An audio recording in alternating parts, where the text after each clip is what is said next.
వాక్యం, నా శత్రువా నా మీద అతిశయింపవద్దు, నేను క్రింద పడినను తిరుగులేతును, నేను అంధకారమందు కూర్చున్నను, యెహోవా నాకు వెలుగుగా ఉండెను. Praise the Lord. ఈ పరిశుద్ధ గ్రంథములో మీకా ప్రవక్త ద్వారా రాయించిన మాట, యెహోవా నాకు వెలుగుగా ఉండెను. ఎప్పుడు వెలుగంట?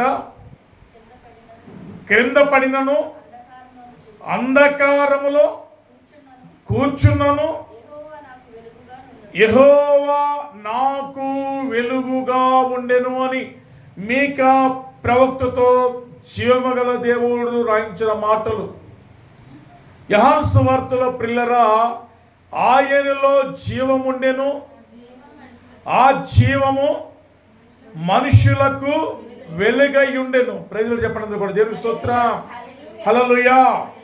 ఆయనలో జీవము మీకా ప్రవక్త యొక్క విషయంలో ఏమంటుందంటే, క్రింద పడినను అంధకారములో ఉన్నను అది వెలుగుగా ఉందంట. దేని మహిమ కలుగును గాక.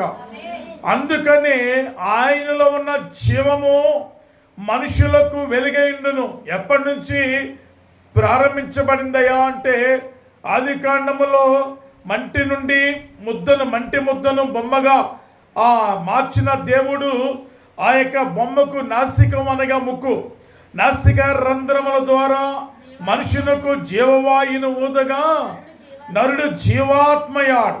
ప్రియమైన వాళ్ళరా, మట్టి ముద్దకు దేవుడు వెలుగునిచ్చాడు. అంటే అపవిత్రమైనది అయ్యుండొచ్చు, నిషేధించబడింది అయ్యొచ్చు, ఏదైనప్పటికీ కూడా ఆ మట్టి ముద్దకు దేవుడు విలువనిచ్చి, ఆ మట్టి పాత్రకు దేవుడు అందాన్నిచ్చి, ఆ మట్టి పాత్రకు దేవుడు వెలుగునిచ్చాడు. దేని మహిమ కలుగును గాక. దేని స్తోత్రం. ఎన్ని మాటలంట, మట్టి ముద్దకు మట్టి పాత్రకు ఎన్ని అంట. దానికి దేవుడిచ్చాడు, దానికి వెలుగునిచ్చిన దేవుడు, అందమునిచ్చిన దేవుడు, దానికి వెలుగునిచ్చాడంట. ప్రభునందు ప్రియమైన వాళ్ళరా, ఆయనలో జీవం ఉండెను, ఆ జీవము మనుషులకు వెలుగై ఉండెను. ఆ వెలుగు భక్తులలో మనం చూస్తే మీకా గ్రంథములో ప్రభునందు ప్రియులారా, 7వ అధ్యాయం 8వ వచనంలో చదివిన రీతిని బట్టి ఏమన్నాడు ఆయనంటే, క్రింద పడినను తిరుగులేతును, నేను అంధకారమందు కూర్చున్నను, యెహోవా నాకు యెహోవాయే నాకు వెలుగాయే, యెహోవా నాకు రక్షణయే, నా ప్రాణ దుర్గమయే, నిన్ను ఎవరికి ఎల్లడు భయపడను, నేను ఎవరికి ఎల్లడు భయపడను, యెహోవా నాకు వెలుగా, యెహోవా నాకు రక్షణయే. యెహోవాయే నాకు వెలుగు. ఆయనలో జీవము మీ కుటుంబాలకు వెలుగై ఉన్నది, మీ బిడ్డలకు వెలుగై ఉన్నది, మీ కుటుంబంలో ఫ్యామిలీ అందరికి కూడా వెలుగై ఉన్నది. కానీ భక్తులైన మనము ఆ వెలుగును పోగొట్టుకుంటే వెలుగు తర్వాత ఏమొస్తుందంట? చీకటి కదండి. ప్రభునందు ప్రియమైన దేవుని సంగమా, 27వ దావీదు కీర్తనలో మొట్టమొదటి వచనము ఏమని మాట్లాడుతుందో చూడండి.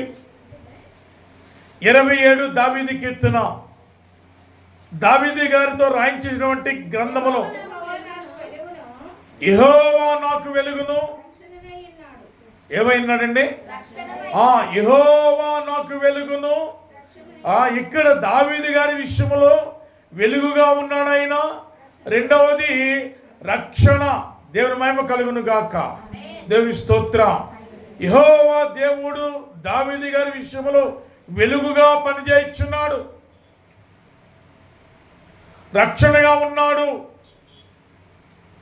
అయితే ఆయన ఏమంటున్నాడు? ఆయన నేను ఎవరికి భయపడుదునా భయపడనా?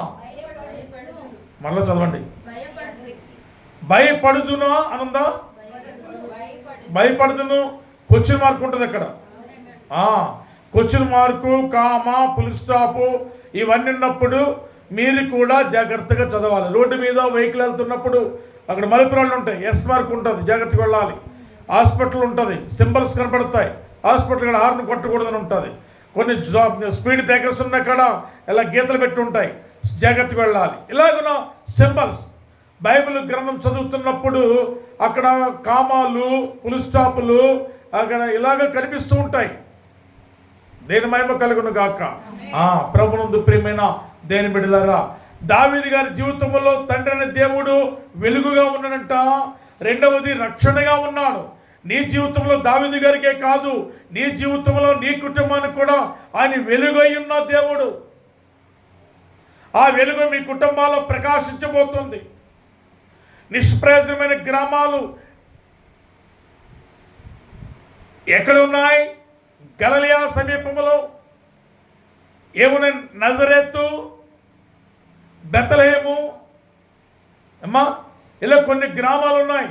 ఈ నిష్ప్రయోజనమైన గ్రామాలలో బెత్లెహేములో దేవుడు నక్షత్రము వెలిసింది. అంటే బెత్లెహేమును ప్రయోజనాత్మకంగా చేస్తున్న దేవుడు మీ కుటుంబాలకు కూడా ప్రయోజనంగా చేయబోతున్నాడు. ఆమె చెప్పండి. మీ కుటుంబాలను కూడా విలువైన వారికి చేయబోతున్నాడు. మీ కుటుంబాలను కూడా దేవుడు గణపరచబోతున్నాడు. మీ కుటుంబాలను కూడా పేరు ప్రఖ్యాతులతో అభివృద్ధికరంగా చేయబోతున్నాడు. ఆయనలో జీవము మీ కుటుంబంలో ఉన్నప్పుడు ఆయనలో జీవం ఉండెను, ఆ జీవము మనుషులకు వెలుగై ఉండెను. దావీదు గారు అంటున్నాడు, ఆయన వెలుగులో ఉన్నాడు కనుక రక్షణ ఉంది. చీకటిలో ఉంటే రక్షణ ఉంటుందా? ఉండదు కదండి. చీకటిలో ఒక ఆయన ఉన్నాడంట, ఆయన రక్షణ లేదు. చాలా కాలం చీకటి జీవితమే, కానీ వెలుగు జీవితంలోకి వచ్చాడు ఆయన. ప్రభునందు ప్రియమైన దేవుని బిడ్డలారా, ఆయన ఎవరు అంటే అపోస్తల కార్యాలు చూడండి.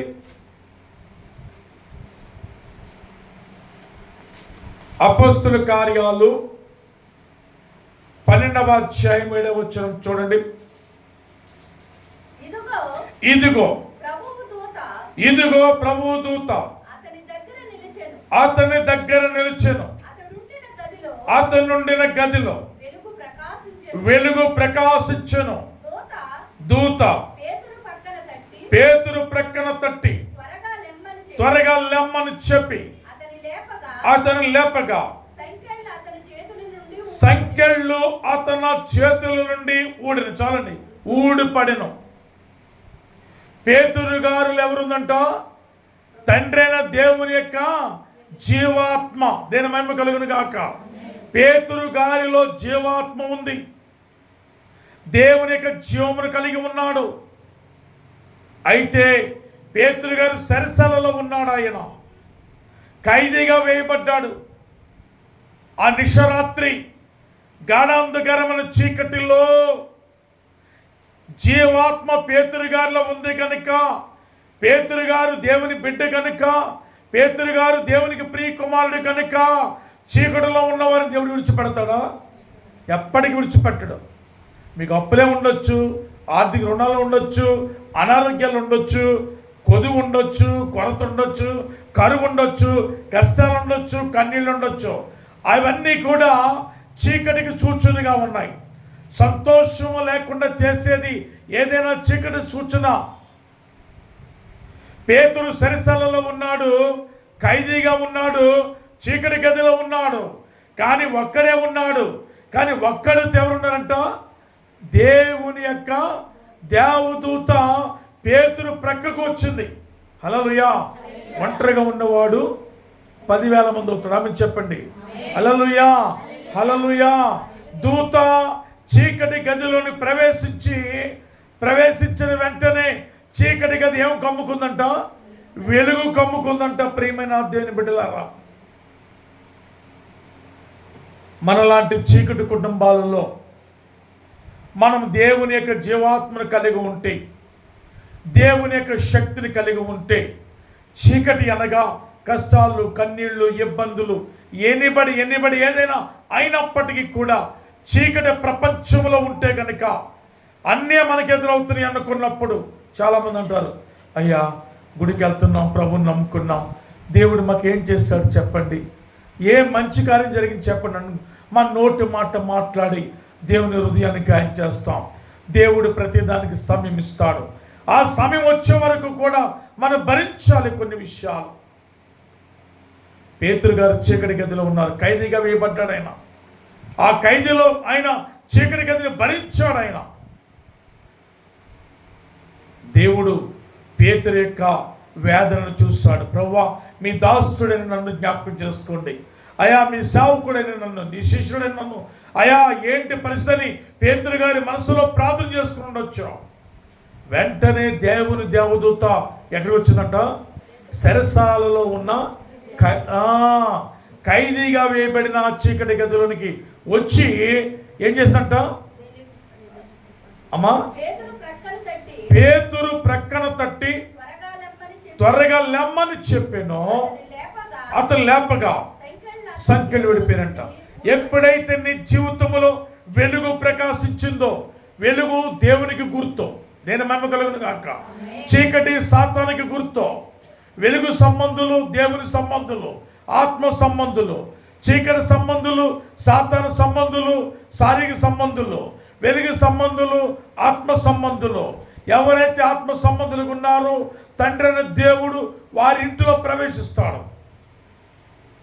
అబ్రహాము సాతాను సంబంధం, దేవుని సంబంధం. Very good. దేవుని సంబంధి కనుక దేవదూతలు మిట్ట మధ్యాహ్నము ఎండవేళలో ఎవరింటికి వచ్చారండి? అబ్రహాం ఇంటికి వచ్చారు. లోతు దేవుని సంబంధ లేక లోక సంబంధ? దేవుని సంబంధి. అయితే దేవుని సంబంధి ఇంటికి దేవదూతలు వచ్చారు లేదా? ఆ రాత్రి మనం ఆత్మ సంబంధులమై ఉంటే, ఏ సంబంధాలు అండి? అందరికంటే చెప్పాలి, ఆత్మ సంబంధులు. ఇప్పుడు క్రైస్తత్వము, క్రిస్టియానిటీ, నిన్న ప్రకాష్ బాబు గారు చెప్పిన మాట ఏంటంటే, క్రిస్టియానిటీ అంటే అర్థం ఏంటి? సాక్రిఫైస్. తెలుగులో సజీవయాగము. పడందు కూడా మా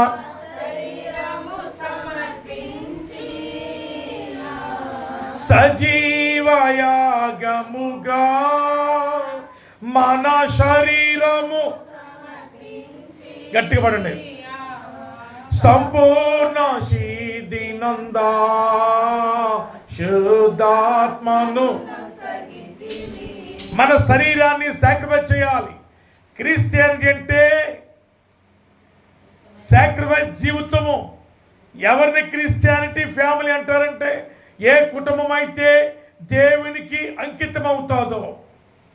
కొర్నేలు కుటుంబము దేవునికి అంకితం, అబ్రహాము కుటుంబము దేవునికి అంకితం. అంకితమైన కుటుంబాన్ని మాత్రం దేవుడు క్రిస్టియానిటీ. నోవా కుటుంబము కూడా, ఎవరు చెప్పారు ఈ మాట? Very good, thank you. దేవునికి నోవా కుటుంబము క్రిస్టియానిటీ. సాక్రిఫైస్, దేవుడు చెప్పిన మాటకు లోబడిన కుటుంబం. ఇప్పుడు ఈ రాత్రి ఈ 11వ లెసన్ వెలుగు అనే అంశం మీద మాట్లాడుతున్నటువంటి నేపథ్యంలో మీరు ఆత్మ సంబంధులై, క్రిస్టియానిటీ అనగా సాక్రిఫైస్, సజీవయాగము. ఎవరైతే సజీవయాగం అవుతున్నారో వాళ్ళ కుటుంబాలలో దేవుడు ప్రకాశించుచున్నాడంట. దావీదు సజీవయాగమయ్యాడు. అందుకే దావీదు అంటున్నాడు, ఆయన ఏమంటున్నాడంట, యెహోవాయే నాకు వెలుగు, రక్షణార్థమై ఉన్నాడు, నేను ఎవరికి భయపడను. సజీవయాగమైన కుటుంబంలో భయం ఉండదు. ఏ కుటుంబం అయితే సజీవయాగం అవుతుందో వారి కుటుంబంలో పిరికాత్మ ఉండదు. ఏ కుటుంబం అయితే సాక్రిఫైస్ అవుతారో వాళ్ళని మాత్రమే క్రిస్టియానిటీ. దేని మహిమ కలిగినాక హల్లెలూయా. పుష్పమ్మ అర్థమైందా? సజీవ యాగం అవ్వాలి మనం. యాగం అయితేనే క్రిస్టియానిటీగా పరిగణించబడతాం. దేవుడు కార్యాలు చేయడం ప్రారంభిస్తాడు. దావీదు క్రిస్టియానిటీ అనుకోవచ్చు 100%. దేవునితో గడిపేవాడు. ఎలా గడిపేవాడు? Very good. 3 సార్లు ప్రార్థన, 7 సార్లు ధ్యాన మండలిలో ఉండేవాడు. ఈ 40 రోజుల దీక్ష ఎక్కడైనా ఉందా అనుకోవచ్చు కొంతమంది అక్క చెల్లెళ్ళు అన్నదమ్ములు కూడా. కానీ ఇది సాక్రిఫైస్ అంటే సమర్పించుకోవడం. 40 దినాలు మందిరంలో ఉండాలి. అది కరువైన, కష్టమైన, ఇబ్బంది అయినా దేని మహిమ కలుగును గాక. దేవుని స్తోత్రం. సాక్రిఫైస్ అవ్వాలి ఖచ్చితంగా. ఆయనలో జీవం ఉండెను, ఆ జీవము మనుషులకు వెలుగై ఉండెను. వట్టనే వెలుగు రాదండి, సాక్రిఫైస్ అవ్వాలి ఖచ్చితంగా. సమర్పణ చేయుము ప్రభువునకు, నీ దేహము ధనము సమయమును. సమర్పణ చేయుము ప్రభువునకు, నీ దేహము ధనము సమయమును. దేని మహిమ కలుగును గాక. సమర్పణ, కమిట్మెంట్ కావాలి. క్రిస్టియానిటీగా నువ్వు ఉండాలంటే, వెలుగు నీకు రావాలంటే సమర్పణ. పేతురు సమర్పణ కలిగి ఉన్నాడు, కమిట్మెంట్ కలిగి ఉన్నాడు. ఏమని కలిగి ఉన్నాడంట? తమ్ముడు మీకు ఏమైనా ఐడియా ఉందా? ప్రభువారు పేతురుని పిలుస్తారు. పేతురు పర్వాలే ఏమని పిలిచాడు? అమ్మ చెల్లిందమ్లా ఏమని పిలిచాడు? కరుణ. పేతురు పిలుస్తాడు ప్రభు. పేతురు అప్పుడు ఏం చేస్తున్నాడు? సంఘంలోకి 12 మంది కూడా ఒక సంఘం 12 మందిని చేర్చుకుంటున్నాడు. Very good, right answer, very good. చేపలు, రైట్ ఆన్సర్. బాగా చెప్పాం. మ్యాచెస్ చేపలు పడుతున్న జాలారైనటువంటి పేతురును మిమ్మల్ని చేపలు పట్టే జాలారులు కాదు కానీ, వెరీ గుడ్, మనుషులు బట్టి జాలారులు. ఓ ప్రభువా మేము రాము, మా భార్య మా పిల్లలు వేటాడుతుంది కానీ రెక్కాడుతుంది కానీ డొక్కాడదు అన్నాడా పేతురు? అనలేదు. సమర్పణ చేయుము ప్రభువునకు, నీ దేహము ధనము దేని మహిమ కలుగును గాక. సమర్పణ, కమిట్మెంట్ కలిగి ఉండాలి. పేతురు కమిట్మెంట్ కలిగి ఉన్నాడు కనుక పేతురు సరసాల గదిలోకి వెళ్ళిన తరువాత దేవుని దేవదూత విడిచిపెట్టిందా? లేదు. ఏ కుటుంబం అయితే దేవునితో కమిట్మెంట్ అవుతారో, ఏ కుటుంబం అయితే దేవుని మందిరానికి ఉపయోగకరంగా ఉంచారో, ఏ కుటుంబం అయితే పరిచర్యకు సహకరిస్తారో, దేవుని దేవదూత దేవుడు విడిచిపెట్టడు, దేవదూతలు ఏర్పాటు చేస్తాడంట తండ్రి అనే దేవుడు. పేతురు వలలు మాని మనుషులు పట్టే జాలారులుగా. థ్యాంక్స్ తమ్ముడు, మ్యాచెస్ అద్భుతంగా చాలా బాగా గుర్తిస్తాం. అంతే, ఒకసారి అలా గుర్తుండాలి మాటలు. చాలా సంతోషం. రైతు విత్తనాలు చల్లుతున్నప్పుడు విత్తనాలు మొలిస్తే ఎవరికి సంతోషం? పక్కింటోడుగా, వెనకలింటోడికి కాదు, రైతుకి సంతోషం. చాలా సంతోషం అనిపించింది. మనుషులు బట్టి జాలరు చేస్తారని చెప్పిన దేవుడు మనుషులు బట్టి జాలరులుగా యేసు ప్రభువును వెంబడించాడు. వెంబడించిన తర్వాత మనుషుడైనా మనం తిప్పుతాడేమో, దేవుడు మనం తిప్పుతాడా? దేని మహిమ కలుగును గాక. కానీ కష్టం వచ్చిన తర్వాత, శ్రమ వచ్చిన తర్వాత పేతురు చీకటి గదిలో మళ్ళా పడుకున్నాడంట. దేవదూత ప్రకాశం వెళ్ళిందంట. వెలుగు వెలుగు వెలుగు ప్రకాశించడం ప్రారంభించిన గదంతా పేతురు అని తట్టిందంట. దిగులు లేచాడంట. లేచిన వెంటనే పేతురు జీవితంలో ఉన్న బంధకాలు ఊడిపోయాయి. ఆమె చెప్పడంతో కూడా, అమ్మ మీరు ఎక్కడికి వెళ్ళకండి, వాక్యం చేస్తామనండి. చాలా అద్భుతమైన మాటలు ఇందులో ఉన్నాయి. పేతురు సమర్పించుకున్నాడు. తన దేహాన్ని, తన ధనాన్ని, తన సమయాన్ని సమర్పించుకున్నాడు. కష్టం వచ్చిన తర్వాత దేవుడు పేతురు దగ్గరికి వచ్చాడు. చీకటి ఉన్న జీవితాన్ని వెలుగుగా చేశాడు. చేసిన వెంటనే పేతురు ఏ బంధకాలలో బంధించబడ్డాడో బంధకాల నుంచి డెలివరెన్స్ యేసు నామములో విడుదల మీ కుటుంబాలు కలుగును గాక. మీ కుటుంబాలు కలుగును గాక. మీ బిడ్డలు కలుగును గాక. సంఘమును కలుగును గాక. మన కుటుంబాల విడుదల కలుగును గాక. ఆయనలో జీవము మన కుటుంబాలకి విడుదల కలుగును గాక. హల్లెలూయా. మరి మన కుటుంబాలకు విడుదల రావాలంటే ఆయనలో జీవము ఉండెను, ఆ జీవము మనుషులకు వెలుగై ఉండెను. Praise the Lord. ఆ వెలుగు మనలో ప్రకాశించాలి అంటే మనం దేవునితో కమిట్ అవ్వాలి. పెళ్లి చేస్తున్నప్పుడు కష్టంలో కలిమలో లేమలు ఈమెతోనే కాపురం చేయదవా, ఈమెతోనే కాపురం చేయదు. అయ్యా నువ్వు చెప్పు, అమ్మను చెప్పు, కష్టంలో లేమలో ఈయనతోనే కాపురం చేయదవా, ఈయనతోనే కాపురం చేయదు.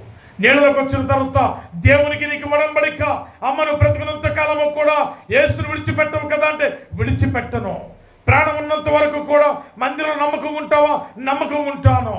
యేసును రక్షకుడు అంగీకరిస్తున్నావా, రక్షకుడు అంగీకరిస్తున్నాను. దేవుని మహిమ కలుగును గాక. సంగమునకు వడంబడిక, పరిశుద్ధాత్మ దేవునికి నీకు వడంబడిక ఎప్పుడైతే కుదిరిందో దేవుడు విడిచిపెట్టడు. శాశ్వతమైన ప్రేమతో నిన్ను నేను చెప్పాలి, నూరు పలుకును గాక. శాశ్వతమైన ప్రేమతో నేను నిన్ను ప్రేమిస్తున్నాను, నిన్ను విడవను, ఎడబాయను.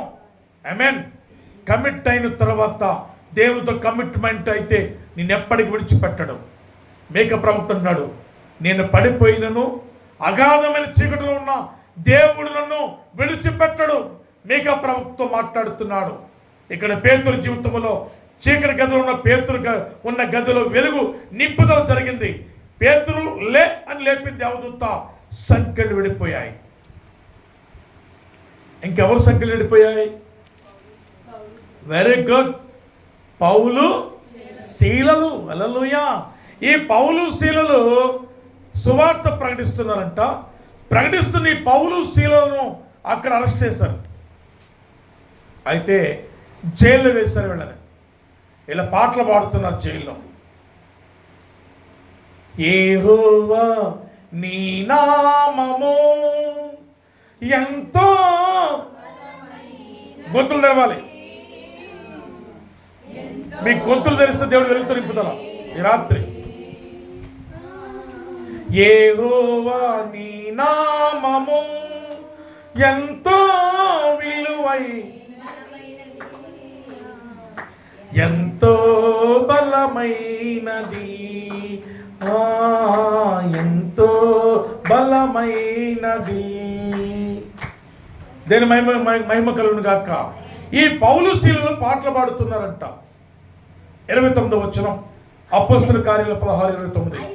అయితే మధ్యరాత్రి వేళ పౌలును శీలయు దేవునికి ప్రార్థించుచు. వీళ్ళు ఎక్కడ పాడుతున్నారు పాటలు? కీర్తనలు, దైవ కీర్తనలు. ఎక్కడ పాడుతున్నారు పాటలలో? చెరసాలలో. అమ్మ అర్థం అవ్వట్లేదా? చెరసాలలో ఏమైంది? ఇప్పుడు వాళ్ళు ఎక్కడున్నారు? చెరసాల గోడలు బ్రద్దలైపోయినప్పుడు, లాంతరులు ఆగిపోయినప్పుడు, చీకటి అగాధం ప్రవేశించినప్పుడు, ఆ అగాధములో ఉండి ఈ పౌలు శీలలు పాటలు పాడుతున్నారంట. చీకటి అయోమయం, ఎవరెక్కడున్నారో తెలియదు.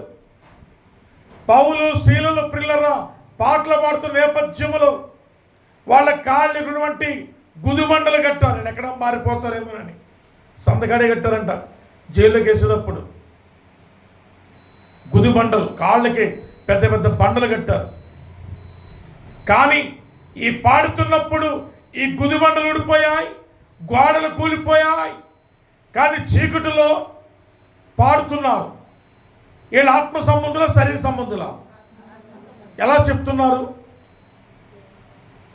ఆత్మ సంబంధులు. జైల్లో ఉన్న ఖైదీకి అవకాశం వచ్చిందండి. జైల్లో కొంతమంది ఖైదీల్ని ఒక 1 ఇయర్లో, 7 నెలల్లో, 5 నెలల్లో వదిలేస్తామన్నప్పుడు ఓపెన్ ప్లేస్లో పెట్రోల్ బంకులు ఆయిల్ కొట్టిస్తున్నారు. వాళ్ళతో పోలీసులు ఉండరు మ్యాక్సిమం. అంటే వాళ్ళకి స్వతంత్రం వచ్చింది. ఇప్పుడు ఆ ఖైదీ పారిపోయాడు అనుకో, ఇంకా భయంకరమైన కేసు, ఇంకా ప్రమాదం అయిపోద్ది. కానీ వీళ్ళు ఎవరు అంటే దేవుని సంబంధులు కనుక పారిపోరు. ఆమె చెప్పడం కూడా పిరికి వారు దేవుని రాజ్యానికి వారసులు కారు. ఇక్కడ ఎవరైనా పౌలు శీలలు పారిపోలేదంట, కీర్తనలు వాడుచున్నారు వీళ్ళకి ఇష్టముగా. క్రైస్తవుడు ఎప్పుడు కూడా పారిపోకూడదు. పారిపోయాడు అంటే వాడు ఏ సంబంధి? చీకటి సంబంధి, వెలుగు సంబంధి కాదు. శ్రమలు వస్తాయి, శోధనలు వస్తాయి, రోగాలు వస్తాయి, ఇబ్బందులు వస్తాయి, కానీ వెలగుండాలంట దుష్టుడు ఎవడు తరమకుండా పారిపోతాడు. కానీ బుద్ధిమంతుడు అపాయముచ్చుడు చూచి ధైర్యంగా నిలబడతాడు ఇష్టంగా. ఆమె చెప్పినందుకు కూడా క్రైస్తవుడు నిలబడే అనుభవాలు కావాలి. క్రైస్తవుడు పారిపోయే అనుభవాలు ఉండకూడదు. ఎందుకంటే నీవు ఎప్పుడైతే వెలుగులోకి వచ్చావో రక్షణ నీకు వచ్చింది. నమ్మి బాప్తిజం ఎప్పుడైతే పొందావో చీకటి ప్రపంచంలో ఉండి ఏ ప్రపంచంలోకి వచ్చావు? వెలుగు. చీకటి అనగా దేని గుర్తమ్మా? మీరు చెప్పాలి, మీరు నోడుతుంది. చీకటి దేని గుర్తుగా ఉంది? సాతాను. సాతాను దేని గుర్తుగా ఉంది? నా నోడుతో అంటే బాగోదు అయ్యారు. అదే అత్వా అంటాడు ఆయన మైకులో అంటారు. శోధన.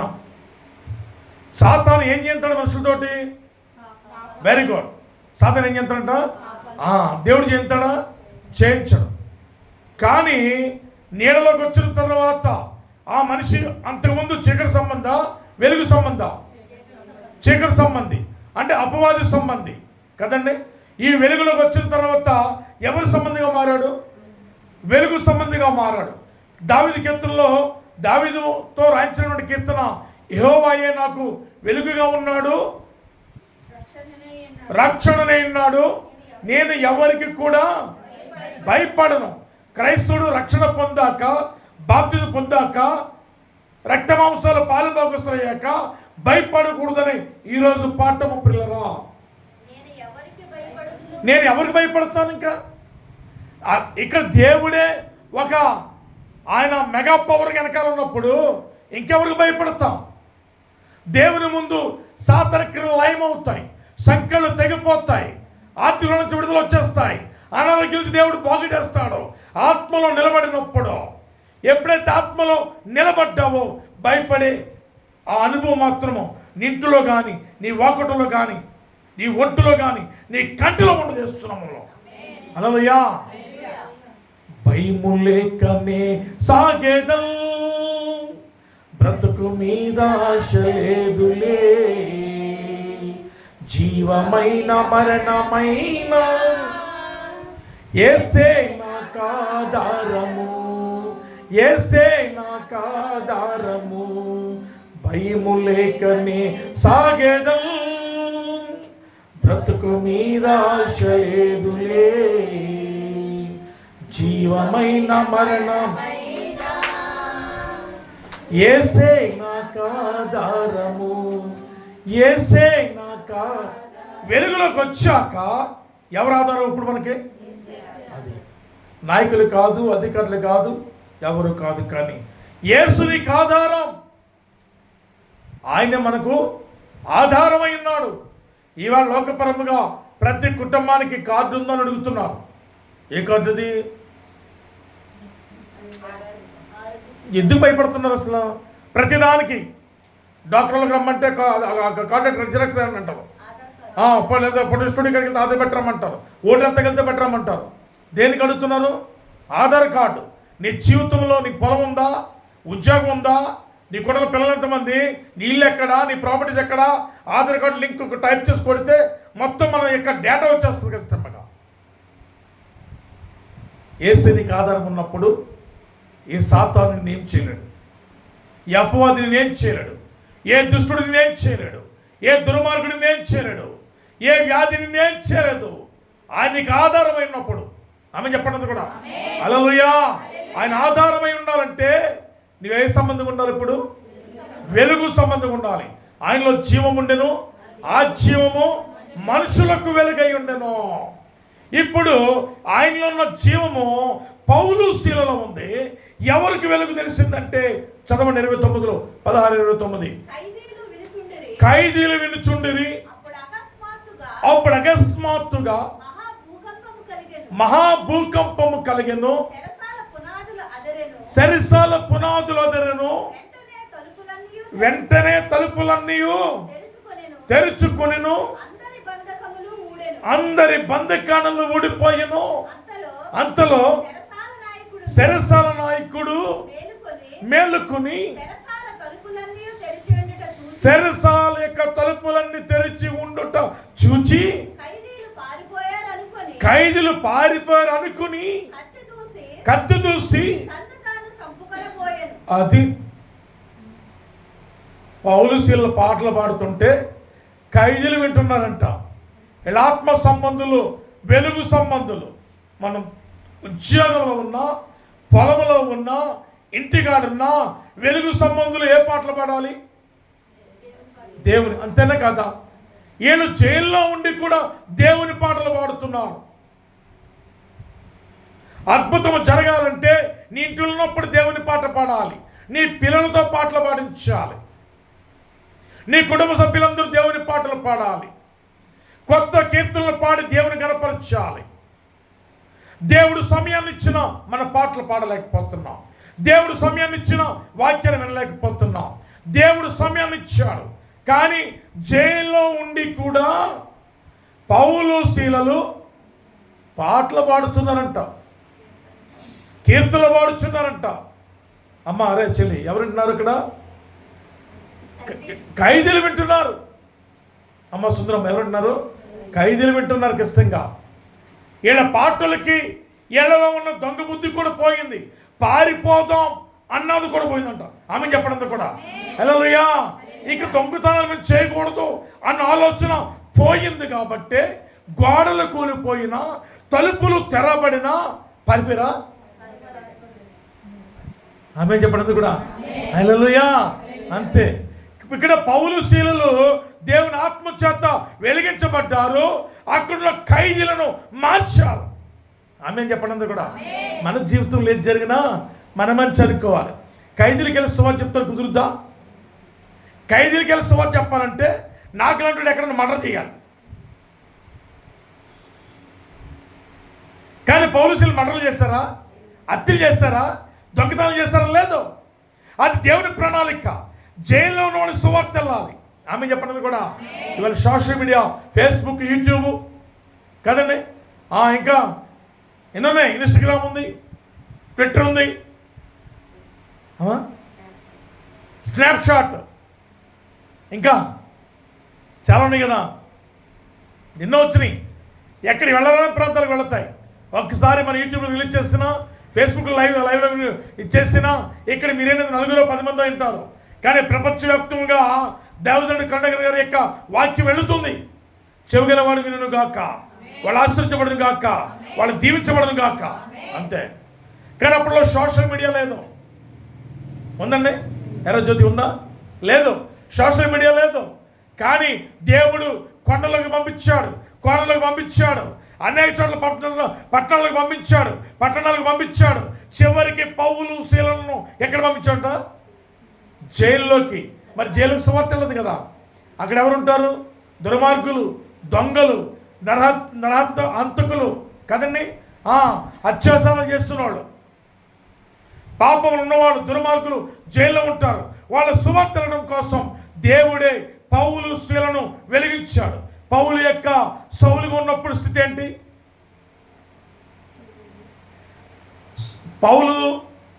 సౌలు ముందా పౌలు ముందా? సౌలు ముందు. సౌలు యొక్క క్యారెక్టర్ ఏంటంటే ముందు దుర్మార్గుడు అని చెప్పడానికి సువార్త ప్రకటిస్తున్న వారిని చంపించేవాడు. స్టెఫెను అనే ఒక ఆయన ఒక సహోదరుడిని సువార్త చెప్తున్నప్పుడు నడి బజార్లో, నడి వీధులలో రాళ్లతో కొట్టించి స్టెఫెను మరణానికి కారకుడైన హంతకుడు సౌలు. దేవుడు హంతకుడిని పట్టుకున్నాడు. ఎవరిని పట్టుకున్నాడండి? హంతకుడిని పట్టుకున్నాడు. పట్టుకుని హంతకుడిని మార్చాడు. ఈ రోజుని దొంగలు పట్టుకున్నాడు, దరిద్రులు పట్టుకున్నాడు, వ్యభిచారులను పట్టుకున్నాడు. స్తువార్తిపురం సుధాకర్ గారు, ఆయన గొప్ప గజ దొంగ, సువార్త అద్భుతంగా చేయించాడు ఎండింగ్ డేస్లో. ఆమె చెప్పడం కూడా హల్లెలూయా. గొప్ప గొప్ప పాపాత్ముల్ని దేవుడు పట్టుకున్నాడు. నల్ల బొగ్గు గల్ల పనిచేస్తుని టీ అమ్ముకునే యవనస్తుని దేవుడు పట్టుకున్నాడు. లక్షలాది వేలాది మంది సభలు పెడితే, మీటింగ్లు పెడితే రాజమండ్రి ఆర్ట్స్ కాలేజ్ గ్రౌండ్లో లక్షలాది జనం తరలొచ్చేవారు. ఆయన కోర్టు వాల్యుబుల్. ప్రపంచంలో ఎవరికి లేని విమానం, జెట్ విమానం ఆయనకుంది. అభిషేకంతో ఉన్నాడు. చచ్చిన బిడ్డ బ్రతికించాడు. ఒకప్పుడు ఆయన ఎవరు అంటే టీ అమ్ముకునేవాడు. బొగ్గు గనుల్లో తిండి లేకపోతే పాడేసిన అట్టిపళ్ళు తింటూ ఉండేవాడు. ఆయన ఎవరు? ప్రపంచ ప్రవక్తగా వాడబడ్డాడు. ఈవేళ రాజకీయంలోకి వచ్చి పరువును పోగొట్టుకున్నాడు, అభిషేకాన్ని పోగొట్టుకున్నాడు, తింగరోడిగా మారాడు, పిచ్చోడిగా జనం మార్చారు, చెంపదెబ్బలు తిన్నారు. ఎవరు? అది అలా రావాలి మెగా సౌండ్. కే పాల్ ప్రపంచాన్ని కుదిపేస్తాడు ఖచ్చితంగా. ప్రపంచంలో లాంటి సేవకుడు లేడు. ఆ రోజుల్లో ఆ సేవకుడు దేవుడు వెలిగించాడు. ఆయనలో జీవము కేయపాల ఉంచాడు. టచ్ అంటే ఇప్పుడు టచ్లు పుచ్చులు చాలామంది అంటున్నారు. జరుగుతులేదు నాకు తెలవదు, కానీ జరగవని కాదు. కానీ లైవ్లో కేయపాల్ నాకు చాలా ఇష్టం. పాల్ దినకరణ గారు, డీజెస్ దినకరణ గారు నాకు చాలా గురువులు వాళ్ళకి ఇష్టంగా. నేను అనుకున్నాను ఒక రోజుని ఆర్ట్స్ గ్రౌండ్లో సేవ చేసి దీనిలోకి చేయాలనుకున్నాం. అప్పుడు నాకు సేవ దొరికిపోతాం కదా, యవన ప్రాయం, మంచి యవన ప్రాయంలో. ఎందుకని సార్ అనిపించింది, నేను కూడా ఇలా మాట్లాడితే బాగుండు, నేను కూడా ఇలాగ చేస్తే బాగుండు. ఆ రోజుల్లో ఎందుకో నా మైండ్లోకి వచ్చింది నాకు ఇష్టంగా.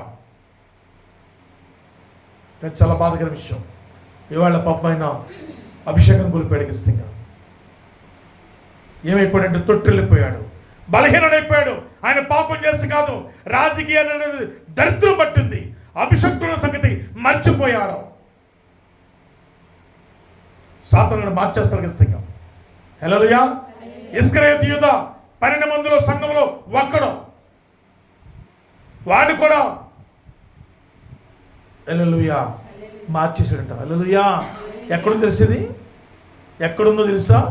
లూకా సువార్త 22 చూడండి త్వరగా. లూకా సువార్త 22వ అధ్యాయంలో సువార్త పట్టణము, లోక సువార్త. లోక గారు ఎవరు? డాక్టర్, వైద్యుడు. తీయండి త్వరగా. 22వ అధ్యాయం ఫస్ట్ చదివండి.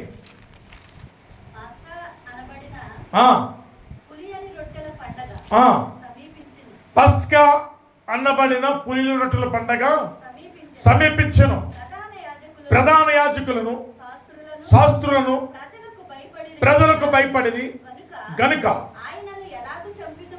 ఆయనను ఎలాగునో చంపితమని. అయ్యోయ్, యేసు ప్రభువుని ఆయన ఏమన్నా రౌడీ షెట్రా? ఆయన ఏమైనా కండలు కలిగి 6 ప్యాక్ ఉన్న వ్యక్తా? ఆయన ఎలాగును చంపాలా అని ఆలోచన చేస్తున్నారంట. పులిని రొట్టెల పండుగ దినం పస్కా పండుగ. యేసు ప్రభు వారిని పట్టుకోవడానికి దేని మహిమ కలుగును గాక. అమ్మలారా, అయ్యలారా, మీకు ఒక విషయం ఏంటంటే, మీకు ప్రతిరోజు చార్ట్ ప్రకారంగా ప్రకటన చేస్తున్నాం. చూడండి, ఇలాగా ఈ నా సొంత టైం టేబుల్ కాదు, ఇది ప్రపంచవ్యాప్తంగా. దేని మహిమ కలుగును గాక. దేని స్తోత్రం. హల్లెలూయా. ఆయన ఎలాగూ చంపాలని ప్లాన్ చేస్తున్నారంట. వీళ్ళ చీకటి సంబంధులా, ఆత్మ సంబంధులా? చీకటి సంబంధులు. యేసు ప్రభు యొక్క గుంపులో ఒక ఆయన ఉన్నాడు. అతను ఎలుగు సంబంధాన్ని నటించాడు. చదువు తల్లి. అంతటా 12 మంది శిష్యుల సంఖ్యలో చేరిన ఇస్కరియోతు యూదాలో. అయ్య బాబోయ్, ఈ 12 మంది బ్యాచ్లో సాతానుగాడు ఏం చేస్తాడంటే, ఏం చేస్తాడు? ఆడి పని ఏంటి? అటు ఇటు వస్తాడు. వచ్చి అమ్మ, అరే తల్లి, చెల్లి, అయ్యర్లకు అన్నారా, అక్క నీళ్ళకి అన్నారా, నాన్నలకు అన్నారా, వాక్యం ఇలాగుందా? నిన్ను డిస్టర్బ్ చేస్తాడు. నీ ఆత్మస్థితిని పోగొడతానికి ఇష్టంగా దేవుని సన్నిధిని దూరం చేస్తాడు సాతానుగాడు. అంతేనా? 12 మందిలో ఎవడైతే వీక్ అయ్యాడో ఆయన పట్టుకుంటాడు. ఈ రోజుల్లో కూడా చెప్తున్నాను, క్రైస్తత్వంలో క్రిస్టియానిటీలో ఎక్కడైతే వీక్ అయ్యామో, ఆఫ్కోర్స్ నేనే ఉండొచ్చు, మీరే ఉండొచ్చు, మన బంధువులు ఉండొచ్చు, మన సంఘం ఉండొచ్చు, మన ఆత్మీయులు ఉండొచ్చు, మన అన్నదమ్ములు ఉండొచ్చు, మన అక్క చెల్లెలు ఉండొచ్చు. ఎక్కడ వీక్ అయితే అక్కడ కొడతాడు అపవాది దెబ్బ. ఆగస్టు నెలలో ఏమవుతుంది మనకి? ఆగస్టు నెల అవుతుంది, తుఫాన్ వస్తుంది. ప్రభుత్వం వారు జారీ చేస్తారు 2వ హెచ్చరిక, 3వ హెచ్చరిక.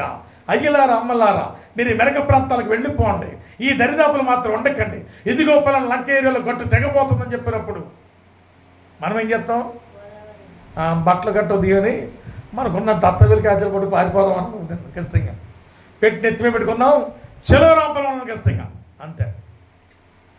ఈ జారీ చేసినప్పుడు ఎక్కడ వీక్ అయితే అక్కడ గండి కొడుతుంది. ఆత్మీయ జీవితంలో ఎక్కడ వీక్ అయితే, దావీదు ఒక విషయంలో వీక్ అయ్యాడు, కోల్పోయాడు. ఆమె చెప్పడం కూడా. ఇస్కరియోతు యూదా కూడా ధనములో వీక్ అయ్యాడు. మీకా కాదు, అతని పేరు రాజు ఒక ఆయన వెండి నాణాలకు కమ్ముడైపోయాడు. గెహాజీ వెండి నాణాలకు ధన బంగారాలకు నయోమి దగ్గర ఆ బంగారాలను చూశాడు, వీక్ అయ్యాడు, కొట్టాడు దెబ్బ. అన్ని సభ్యురాలు ధనానికి వీక్ అయ్యారు, కొట్టాడు దెబ్బ. ఇస్కరియోతు యూదా కూడా సంఘంలో ఉన్నాడు, 12 మంది సంఘంలో. కానీ వాడి వీక్నెస్ ఎవరికి తెలవదు. వాడి వీక్నెస్ అంటే ధనమే దైవము. ఆమేన్, హల్లెలూయా. ధనమిత్తే చాలండి అంటారు చాలామంది. దేని మహిమ కలుగును గాక. దీన్ని బట్టి మనం స్టడీ అవ్వాలి, ఎవరిని ఉద్దేశించి కాదు. కానీ మనలో వీక్నెస్ పాయింట్ ఏది ఉందా, దేన్ని దేవుడు సాతాను గాడు చూస్తాడు, దేవుడు బలపరుస్తాడు. తెగిపోయే గట్టుని మనం ఓ బారుతో ఓ చెక్ పట్టుకెళ్ళి ఎలాగంట దాని మీద వేస్తామో, దేవుడు తెగిపోకుండా చూస్తాడు, సాతాను గాడు తెంపుతాడు ఖచ్చితంగా. ఆమె చెప్పండి. తెగిపోకూడదంటే సమాధానం ఉండాలి, ఐక్యత ఉండాలి, యూనిటీ ఉండాలి. ఆమె చెప్పడం కూడా అంతే ఖచ్చితంగా. అదే దేవుని యొక్క రిలేషన్. అని ఏం చేయాలంటమ్మా తల్లి చూడు, సాతాను ఇస్కరియోతు యూదాలో ప్రవేశించను కనుక వాడు వెళ్ళి ఆయనను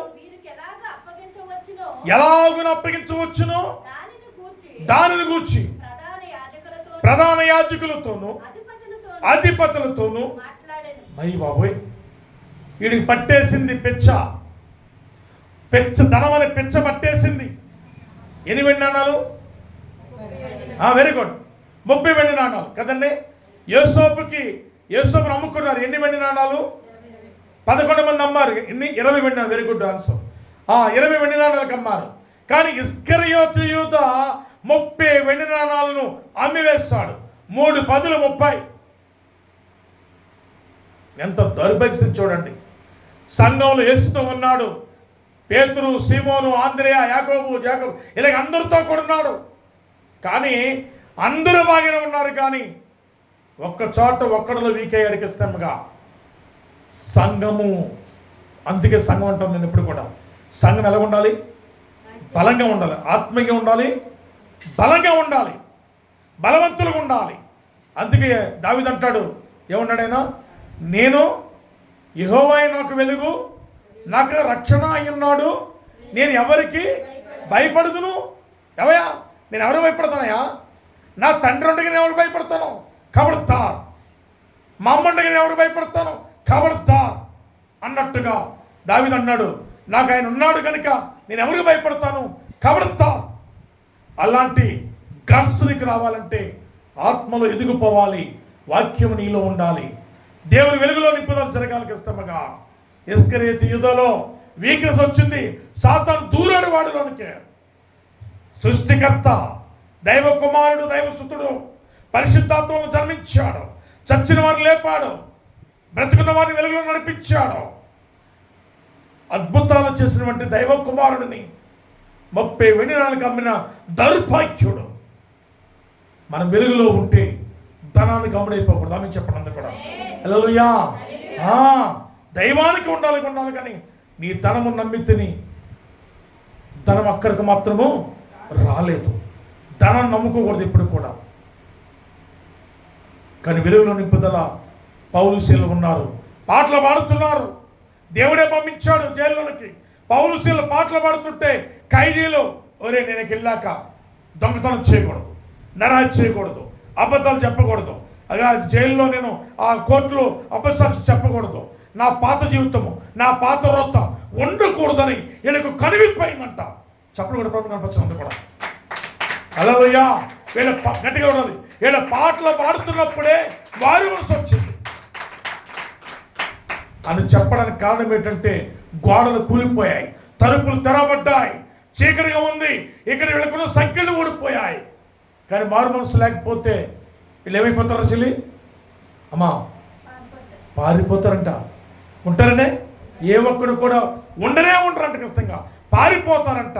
కానీ వాళ్ళు పారిపోలేదు. కానీ పౌలు శీలులు దైవికమైన పాటల చేత పట్టబడ్డారు ఖచ్చితంగా.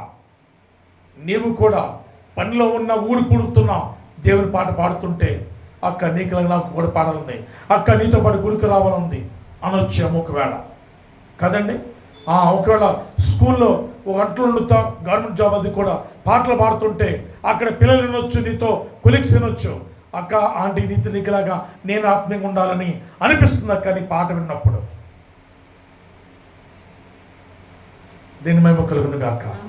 ఇంట్లో ఖాళీ కూర్చున్నప్పుడు దేవుని పాటలు పాడి దేవుని గణపరచండి ఖచ్చితంగా. వెలుగుతో నింపుదల. హల్లెలూయా, హల్లెలూయా. అంతే దేవుని పని మీరు చేయండి. మీరు వెలుగు సంబంధులు ఉంటారు. ఇక్కడ ఏం జరిగిందంటే, ఇక్కడ జైలు యొక్క ఎవరినైనా అధికారి ఏం చేశాడంట, అయ్య బాబోయ్ ఈడ పారిపోయారేమో చీకట్లో, నా ఉద్యోగం ఊడిపోతే నన్ను ఉరి తీస్తారని భయపడి అడ్వాన్స్గా కంగారు పడి ఆ కారు చీకటిలో ఖైదీలు పారిపోయారు అనుకుని కత్తి దూసి తన్ను తాను పొడుచుకోకపోయాడు. అప్పుడు పౌలు నీవు అయ్యా జైలు అధికారి, నాయకుడా, ఉద్యోగస్తుడా, మేము ఇక్కడే ఉన్నామయ్యా. నేనే కాదు, మా సహోదరులు, మా తమ్ముళ్ళు, మా అన్నలు, మా తండ్రులు, మా బ్యాచి ఇక్కడే ఉంది. నీవు ఏ హాని చేసుకోవద్దన్నారంట. మేమంతా కూడా ఇక్కడే ఉన్నాం. బిగ్గరగా చెప్పాను. ఇతను డౌట్ వచ్చేస్తుంది అప్పటికి కూడా, వీళ్ళు ఉన్నారా లేరని. ఈ పౌలుసులు చెప్తున్న మాట అపనమ్మకం, దేవుడు చెప్తున్న మాట అపనమ్మకం, వాక్యము బల్ల గుద్ది ప్రసంగం చేస్తున్నప్పుడు కూడా అపనమ్మకము. బాబోయ్ ఏమవుతుందో, ఎలా జరుగుతుందో అపనమ్మకం. అందుకే ప్రభు అంటాడు, నువ్వు నమ్ముట నీ వలనైతే నమ్మవానికి సమస్తము సాధ్యం. ఈయన ఏం చేసేటప్పుడు దీపము తెచ్చి అతడు దీపమును తెమ్మని చెప్పి లోపలికి వచ్చెను. వణుకుచు పౌలుకును శీలకును సాగిలపడి వారిని వెలుపలకు తీసుకుని వచ్చి, అయ్యలారా రక్షణ పొందుటకు చప్పట్లు కూడా ప్రభువు కనపరచడం కూడా ఉద్యోగంలో చెప్పలేస్తున్నా. అయ్యలారా,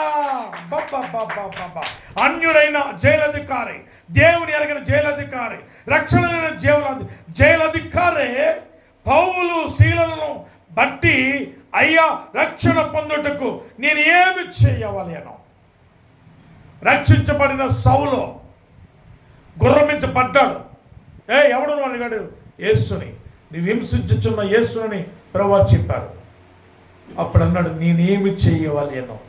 సౌలు అంటున్నాడు, అయ్యా నేనేమి చేయవలను, నీవేమి చేయాలో ఎలాగుండాలో ఇదిగో, నీవు దమస్కా పట్టణంలోకి వెళితే అక్కడ అననీ ఉన్నాడు, ఆయన కలువు అన్నాడు ఖచ్చితంగా. ఆమె చెప్పండి. హల్లెలూయా. రక్షణ పొందిన మీరు, వెలుగులో నింపుదలలో ఉన్న మీరు హోలీ చర్చిలో ప్రవేశించారు కనుక మీరు ఏం చెయ్యాలో దేవుడి నన్ను నోటిబుర్రగా వాడుకుని పరిశుద్ధాత్ముడు మీతో మాట్లాడతాడు. నేనా మాట్లాడేది? నేనండి. నాలో ఉన్నవాడు ఎవరంట? లోకములో ఉన్నవాని కంటే నాలో ఉన్నవాడు గొప్పవాడు. ఎవరో గొప్పవాడు? ప్రభు అయిన పరిశుద్ధాత్ముడు అని చెప్పండి. నేను మనలో ఉన్నది ఎవరంట? పరిశుద్ధాత్ముడు. పరిశుద్ధాత్ముడు మాట్లాడుతున్నాడు. నువ్వు వెలిగించబడితే నీ కుటుంబంలో ఉన్న వారందరూ కూడా వెలిగించబడతారు. నీ తల్లిదండ్రులు వెలిగించబడతారు, నీ అత్తమామలు వెలిగించబడతారు, నీ యొక్క బావులు వెలిగించబడతారు, నీ మరుదులు వెలిగించబడతారు, నీ ఆడపడుతులు వెలిగించబడతారు, నీ పిన్ని బాబాయిలు వెలిగించబడతారు, నీ స్నేహితులు వెలిగించబడతారు. గోడ మీద ప్రాకారం మీద శరీరం అమ్ముకుని తన జీవితాన్ని కొనసాగిస్తున్న ఒక ఆమె ఉంది. వేగులు వారిని చేర్చుకుంది, ఆతిథ్యం ఇచ్చింది. ఆమె వెలిగించబడింది. ఆమె ఎవరంట? రాహాబు. హల్లెలూయా. అంతే, కుటుంబాన్ని రక్షించుకుంది. పౌలు శీలు వెలిగించబడ్డారు కనుక ఆయనలో జీవం ఉండను. ఆ జీవము ఇక్కడ ఎవరికి వెలిగిందంట? జైలు అధికారికి వెలుగై ఉంది, జైలు ఉన్న ఖైదులకు వెలుగై ఉంది. ఆమె చెప్పడం కూడా, నువ్వు వెలిగించబడితే నీ కుటుంబానికి వెలుగు, నువ్వు వెలిగించబడితే నీ భర్తకు వెలుగు, నువ్వు వెలిగించబడితే నీ భార్యకు వెలుగు, నువ్వు వెలిగించబడితే నీ బిడ్డలకు వెలుగు వెలుగు వెలుగు.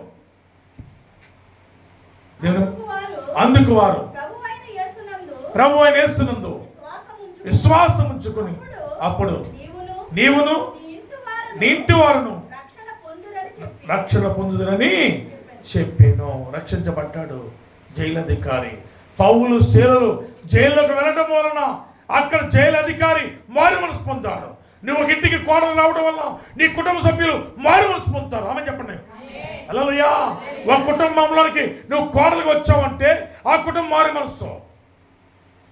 ఒక ఆఫీసులోనికి ఉద్యోగస్తులకు వెళ్ళావంటే వాళ్ళకి మారి మనసు.